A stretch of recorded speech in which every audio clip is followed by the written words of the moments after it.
What we already knew, Barry, that the President of the United States has a particular skill set, that he's identified an illness in Western democracies, but he has no cure for it and seems intent on exploiting it. And we've also learned that he has no desire and no capacity to lead the world. The G20 became the G19 as it ended. On the Paris Climate Accords, the US was left isolated and friendless. But given that that was always going to happen, a deft president would have found an issue around which he could rally most of the leaders. And he had the perfect one, North Korea's missile tests. So where was the G20 statement condemning North Korea, which would have put pressure on China and Russia?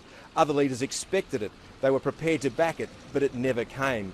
There's a tendency among some hopeful souls to confuse the speeches written for Trump with the thoughts of the man himself.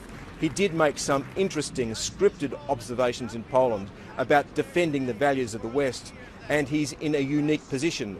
He's the one man who has the power to do something about it.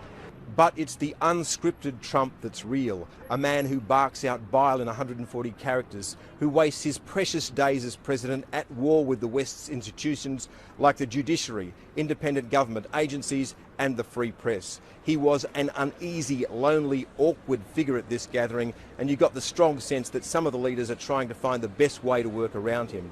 Donald Trump's a man who craves power because it burnishes his celebrity. To be constantly talking and talked about is all that really matters, and there is no value placed on the meaning of words, so what's said one day can be discarded the next. So what did we learn?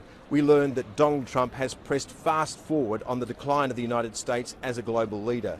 He managed to isolate his nation, to confuse and alienate his allies, and to diminish America. He will cede that power to China and Russia, two authoritarian states that will forge a very different set of rules for the 21st century. Some will cheer the decline of America, but I think we'll miss it when it's gone.